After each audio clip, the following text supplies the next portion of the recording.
Calcul d'intégrale usuelle. Deuxièmement, on me demande de calculer l'intégrale suivante, grand J égale intégrale de pi sur 4 à pi sur 3 de 5 tangente x dx. Comme dans la question numéro 1, il va falloir que je trouve une primitive de 5 tangente x. Est-ce que je connais une primitive de tangente x? Alors peut-être que je peux regarder mon tableau des primitives usuelles pour avoir une petite idée. Alors, j'ai ma fonction petit f, la primitive correspondante et là l'intervalle sur lequel on a le droit de primitiver.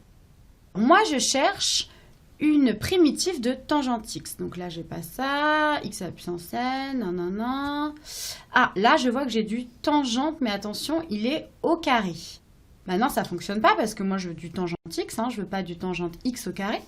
Là, par contre, je vois que j'ai une primitive de cos de x, et on me dit que c'est sinus de x plus c, toujours, et qu'une primitive de sinus de x, ce serait moins cos de x plus c. Et bien ça peut m'intéresser parce que, si je me rappelle de mes cours du collège, eh bien j'ai vu que tangente x, c'est sinus x sur cos de x. Alors peut-être que, du coup, grâce à cette formule, je vais pouvoir trouver une primitive de tangente x. Tangente x, c'est égal à sinus x sur cos de x. Alors, pour primitiver un quotient, eh bien, il faut qu'il y ait quand même un rapport entre le numérateur et le dénominateur. Si j'ai u de x et v de x, ça va être trop dur à primitiver. Par contre, si j'ai du u', du u, je sais que ça va m'aider. Je sais qu'il y a quelque chose qui est reconnaissable, c'est u' sur u. Alors donc, si je pose u de x qui est égal à cos de x, eh bien je vais avoir du u' de x qui est égal à moins sinus x. Alors soit je connais toutes mes formules de dérivées de primitives de cosinus et de sinus par cœur, soit je me fais un petit cercle trigonométrique dans un coin, et donc si ici je mets cos de x, sinus x, moins cos de x, moins sinus x, eh bien, je sais que pour dériver, je vais tourner dans le sens des aiguilles d'une montre, c'est-à-dire le sens inverse du sens trigonométrique. Donc, la dérivée de cos de x, hop, je descends et ça me donne moins sinus de x et donc je retrouve ici mon résultat. Donc, si je regarde ici tangente x, eh bien, ça me donne du moins u' sur u. Donc, ça va sûrement m'aider. Moins u' de x, donc là comme j'ai mis un x, j'ai mis un x ici, sur u de x. Alors si j'ai eu du u' et du u, eh bien je pense que dans mon tableau de primitives composées, je vais sûrement pouvoir trouver une primitive correspondant à moins u' sur u. Alors, dans la première colonne, j'ai les fonctions petit f de x à primitiver, et dans la deuxième colonne, j'ai donc les primitives correspondantes. Alors moi j'ai cherché u' de x sur u de x. Ah, là ça ressemble. Il faudrait que n soit égal à 1. Ah non, là je vois que la valeur 1 est exclue. Donc j'ai pas le droit de le prendre, ça va pas être ça. Voilà, u' de x sur u de x, c'est exactement ce que je veux. Et on me dit qu'une primitive c'est ln de u de x plus c, toujours, si u de x est strictement positif. Et c'est ln de moins u de x plus c, si u de x est strictement négatif. Bah oui, c'est logique parce que là, c'est du ln et ln, c'est défini que sur r plus étoile, donc il faut qu'à l'intérieur, ce soit toujours strictement positif. Bon, je vais le noter. Une primitive de u' sur u, c'est ln de valeur absolue de u. Alors là, pour aller plus vite, j'ai pas mis de x, donc j'en mets nulle part. Alors maintenant, grâce à ma petite formule, je vais pouvoir calculer l'intégrale grand J. Donc grand J, c'était donc intégrale de pi sur 4 à pi sur 3 de 5 tangente x et ne pas oublier dx. Alors ici, le 5, vu que c'est un réel qui multiplie, je peux le sortir. Donc ça va me donner 5. Alors après, tangente x, eh bien, j'ai vu que c'était moins u' sur u. Donc ici, je vais avoir un moins. Et une primitive de u' sur u, c'est ln de valeur absolue de u. Donc ça me donne ln de valeur absolue de u, et u c'était donc cos de x, et toujours je remets bien mes valeurs entre pi sur 4 et pi sur 3. Alors je vais faire un petit peu de place.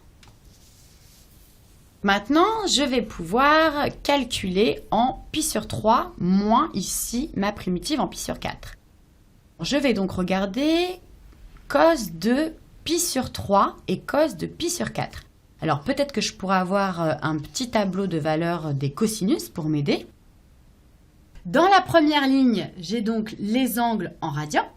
Dans la seconde ligne, j'ai les sinus correspondant aux angles. Et dans la troisième ligne, j'ai les cosinus correspondants. Alors moi, ce qui m'intéresse en premier, c'est pour l'angle pi sur 3. Donc je veux cos de pi sur 3. Alors c'est dans l'ordre croissant, pi sur 3 c'est là. Donc cos de pi sur 3, c'est 1/2. Je vais le noter. Cos de pi sur 3, c'est 1/2. Et après, je veux cos de pi sur 4. Donc je vois pi sur 4, c'est là. Donc le cosinus correspondant, c'est racine de 2 sur 2. Donc je vais le noter. Cos de pi sur 4, c'est racine de 2 sur 2. Très bien. Donc maintenant, je peux calculer grand J. Donc grand J, c'est égal à 5, je mets la parenthèse, moins ln de valeur absolue de cos de pi sur 3, moins, donc ça va faire plus, ln de valeur absolue de cos de pi sur 4. Comme je viens de voir que cos de pi sur 3 c'est 1/2, je vais pouvoir remplacer, et comme 1/2 c'est positif, je vais pouvoir enlever la valeur absolue. Donc ça me donne grand J est égal à 5 moins ln, donc je viens de voir de 1/2, plus ln de cos de pi sur 4, c'est égal à racine de 2 sur 2. Racine de 2 sur 2, c'est positif, donc je peux enlever la valeur absolue.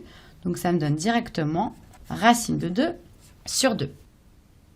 Ça, eh bien, je sais que ça peut se simplifier, parce que je sais que ln de A sur B, ça donne ln de A moins ln de B, avec A et B strictement positifs.